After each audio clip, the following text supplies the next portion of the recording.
مقدمہ آشیانہ کے اندر طار کر لیا گیا، اور یہ آپ کو یاد ہوگا بڑا مشہور کیس بنا کہ بلایا کسی اور مقدمے کے لیے، سوال کسی اور مقدمے کا، اور جواب میں کسی اور مقدمے میں گرفتار کر لیا گیا۔ اور بات یہاں تک نہیں رکی، اس کے بعد آپ نے یہ بھی دیکھا کہ احد چیمہ صاحب جو کہ پنجاب کے اندر جنہوں نے شہباز شریف صاحب کے اس ویژن کو امپلیمنٹ کیا، چاہے وہ انرجی کے پروجیکٹس ہوں، چاہے وہ میٹرو کے پروجیکٹس ہوں، چاہے وہ اورنج ٹرین کے پروجیکٹس ہوں، چاہے وہ ڈیولپمنٹ کے پروجیکٹس ہوں، جس طرح امپلیمنٹ کیا اس کی پنجاب میں مثال نہیں ملتی کسی ایسے افسر کی۔ اور صرف شہباز شریف صاحب جنہوں نے اپنے بھائی کے ساتھ وفا نبھائی، بہادری کے ساتھ مقابلہ کیا، ان کے ساتھ بدلہ لینے کے لیے احد چیمہ صاحب کو پہلے گرفتار کر لیا گیا، اور یہ تاثر دینے کی کوشش کی گئی کہ کیونکہ احد چیمہ صاحب شہباز شریف صاحب کے ساتھ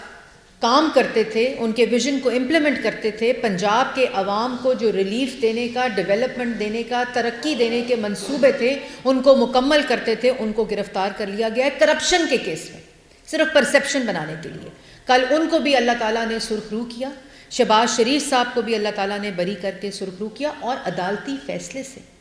اور یہ جو آج کا تاثر ہے نا کہ لاڈلے اور فیصلے آ رہے ہیں آج، اگر نظام انصاف اپنے اوپر لگے دھبے دھو رہا ہے، 7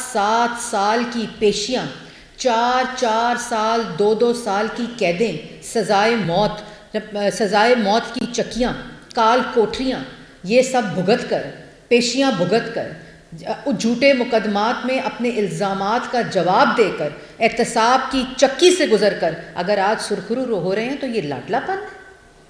یہ لاڈلا پن نہیں ہے، یہ وہ فیصلے ہیں جو جس وقت مقدمے ہیں جو جس وقت بنائے گئے تھے، جو ایویڈنس آ رہا تھا اس وقت بھی جو شواہد آ رہے تھے، پاکستان کی عوام یہ جانتی تھی کہ یہ جھوٹے مقدمے ہیں۔ اگر ہمیں ایک بات کا پتہ تھا کہ یہ جھوٹے مقدمے بنائے جا رہے ہیں، کیونکہ نواز شریف صاحب کو اپنے بیٹے سے تنخواہ نہ لینے پر پینما میں سزا نہیں دی گئی، وہ صرف پرسیپشن بنانے کے لیے استعمال کیا گیا، اور اپنے بیٹے سے تنخواہ نہ لینے پر ان کو کنوکٹ کر دیا، نااہل کر دیا، اپنی پارٹی کی صدارت سے ہٹا دیا، تاحیات نااہلی ہو گئی۔ اوپر سے شہباز شریف صاحب صاف پانی میں بلایا گیا، آشیانہ میں گرفتار کیا گیا، 56 کمپنیاں، گندا نالا، رمضان شوگر مل، جب وہاں کچھ نہیں ملتا تھا تو جیل میں ہوتے ہوئے کیس ڈال کے گرفتاری کر لیتے تھے کہ ایسڈ بیونڈ مینز ہے،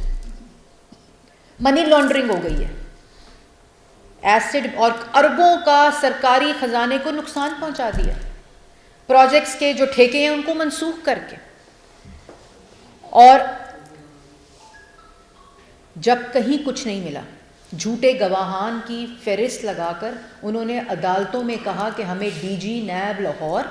اور چیئرمین نیب ہمیں ہراس کرتا تھا، ہماری فیملیز کو نقصان پہنچانے کی دھمکیاں دیتے تھے اور ہمیں ہراس کر کے گواہیاں لیتے تھے اور وعدہ معاف گواہان اور اپروورز بنواتے تھے۔ یہ عدالتوں میں عدالتی کارروائی کا ریکارڈ کا حصہ ہے۔ پھر کہا جی منی لانڈرنگ کر دی ہے، آف شور کمپنیاں بنا لی ہیں، فورن ایسٹس خرید لی ہیں، کدھر گئے؟ 1 روپے کی بھی ریکوری نیب نے کی؟ 1 روپے کی بھی کسی جگہ کے اوپر کوئی کرپشن ثابت ہو گئی؟ 1 پیسے کی کرپشن ثابت ہو گئی؟ جب یہاں کچھ نہیں ملا تو اپنے ملک کی تضحیق کرنے کے لیے، اپنے ملک کو کی ریپوٹیشن ایٹ رسک کر کے، NCA national crime agency UK میں انویسٹیگیشن کے دوران جو ڈاکیومنٹس تھے انلیگل طور پر وہاں بھیج دیے گئے۔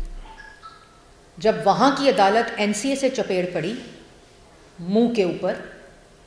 کچھ دل تو میرا اور کہنے کو کر رہا ہے لیکن میں وہاں نہیں جاؤں گی، وہاں سے انہوں نے کہا کہ کوئی کرپشن نہیں،